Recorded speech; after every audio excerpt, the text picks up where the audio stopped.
महाभारत के युद्ध में अर्जुन महान धनुर्धर विजयी हुए थे। जीत ने उन्हें यश दिलाया, लेकिन सवाल भी खड़े किए। उन्होंने युद्ध में तो महारत हासिल कर ली थी, लेकिन अपने अंदर की लड़ाई का क्या वो युद्ध के मैदान से परे भी चुनौतियों पर विजय पा सकते थे? अर्जुन जवाब ढूंढ रहे थे। वो अपनी सीमाओं को परखना चाहते थे और अपनी असली ताकत जानना चाहते थे। एक दिन गहरे ध्यान में अर्जुन को एक उपस्थिति का एहसास हुआ। एक आवाज गूंजी, अर्जुन, तुम्हारी लड़ाई अभी खत्म नहीं हुई है। तुम अपनी असली ताकत जानना चाहते हो। मैं सूर्यदेव तुम्हारी परीक्षा लूंगा। अर्जुन के सामने अग्निरथ पर सवार सूर्यदेव, तेजस्वी सूर्यदेव खड़े थे। उनका तेज अंधा कर देने वाला था, उनकी आवाज बादलों की गड़गड़ाहट जैसी। अर्जुन, उन्होंने घोषणा की, मैं तुम्हें 3 परीक्षाएं दूंगा। सफल हुए तो अपनी असली शक्ति जान जाओगे, असफल हुए तो अपनी सीमाओं का सामना करो। सूर्यदेव ने चुनौतियों का विस्तार से बताया। पहला, अर्जुन को सूर्य की गर्मी की पूरी ताकत को सहना होगा। दूसरा, उन्हें आकाश में सूर्य के साथ दौड़ में आगे निकलना होगा। अंत में उन्हें सूर्य की ऊर्जा से शुद्ध प्रकाश का एक अस्त्र बनाना होगा। अर्जुन निडर होकर तैयार हो गए। ये उनके लिए खुद को साबित करने का मौका था, न सिर्फ एक योद्धा के रूप में, बल्कि एक अपार आंतरिक शक्ति वाले व्यक्ति के रूप में। वो आने वाली परीक्षाओं के लिए तैयार हो गए। पहली चुनौती भोर में शुरू हुई। जैसे ही सूरज उगा, अर्जुन एक खुले मैदान में दृढ़ता से खड़े हो गए। गर्मी की लहरें उन पर लगातार और झुलसा देने वाली थी। पसीना बह रहा था, उनकी त्वचा जल रही थी, फिर भी अर्जुन अडिग रहे। उन्हें कृष्ण के शब्द याद आए, अपने मन को केंद्रित करो, अपने अंदर की आग को देखो, जो किसी भी बाहरी आग से ज्यादा शक्तिशाली है। अर्जुन ध्यान में लीन हो गए। उन्होंने अपने भीतर एक ठंडे शांत तालाब की कल्पना की, जो सूर्य के प्रकोप से अछूता था। घंटे बीत गए। सूरज अपने चरम पर पहुंच गया, लेकिन अर्जुन मजबूती से खड़े रहे।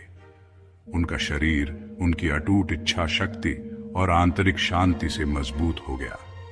उन्होंने सूर्य की गर्मी पर विजय प्राप्त कर ली। दूसरी चुनौती खुद सूर्य के खिलाफ एक दौड़ थी। सूर्यदेव ने अपने अग्निरथ पर सवार होकर अर्जुन को अपनी गति से मेल खाने की चुनौती दी। सूर्यास्त से पहले मुझे पकड़ लो, उन्होंने कहा, और अपनी तेजी साबित करो। अर्जुन जानते थे कि वह केवल शारीरिक गति से सूर्य को पीछे नहीं छोड़ सकते। उन्होंने कृष्ण द्वारा दिए गए दिव्य घोड़ों द्वारा संचालित अपने रथ को बुलाया। लेकिन उससे भी महत्वपूर्ण बात, उन्होंने अपने मन को केंद्रित किया। उन्हें समय और माया पर कृष्ण की शिक्षाएं याद आईं। उन्होंने महसूस किया कि असली गति शारीरिक गति में नहीं, बल्कि सीमाओं से परे जाने में है। अटूट ध्यान के साथ उन्होंने अपने रथ का मार्गदर्शन किया, सूर्य की गति से मेल खाते हुए समय के ताने बाने पर सवार होकर। उन्होंने सूर्यदेव के साथ दौड़ पूरी की, अपनी कथित सीमाओं पर अपनी महारत साबित की। आखिरी चुनौती सबसे कठिन थी। सूर्यदेव ने आज्ञा दी, मेरी ऊर्जा से एक अस्त्र बनाओ अर्जुन। मुझे दिखाओ कि तुम सूर्य की शक्ति का उपयोग कर सकते हो। अर्जुन एक विशाल सूर्य चक्र के सामने खड़े थे। उसकी ऊर्जा लगभग अत्यधिक थी। वो जानते थे कि केवल बल ही काफी नहीं होगा, उन्हें सूर्य के सार से जुड़ना होगा। उन्होंने अपनी आंखें बंद कर लीं और गहरे ध्यान में डूब गए। अर्जुन के ध्यान करते हुए दिन रात में बदल गए। उन्होंने सूर्य की ऊर्जा की कल्पना विनाशकारी गर्मी के रूप में नहीं, बल्कि ब्रह्मांड की जीवनदायिनी शक्ति के रूप में की। उन्होंने इस ऊर्जा को बलपूर्वक नहीं, बल्कि सम्मान और श्रद्धा के साथ प्रवाहित किया। अंत में उन्होंने अपनी आंखें खोली और सूर्य की ऊर्जा से उन्होंने शुद्ध प्रकाश का एक बाण बनाया। सूर्यदेव ने अर्जुन को देखा। उनकी आंखों में स्वीकृति की एक झलक थी। तुम सफल हो गए अर्जुन, उन्होंने घोषणा की। तुमने अपनी सीमाओं का सामना किया है और मजबूत बनकर उभरे हो। तुमने न सिर्फ मेरे लिए, बल्कि उस शक्ति के लिए भी सम्मान दिखाया है जो ब्रह्मांड को चलाती है। अर्जुन ने प्रणाम किया। उन्होंने अपनी दृढ़ता, अपनी गति और अपार ऊर्जा पर अपने नियंत्रण को साबित कर दिया था। लेकिन इससे भी महत्वपूर्ण बात यह है कि उन्होंने ज्ञान प्राप्त किया था।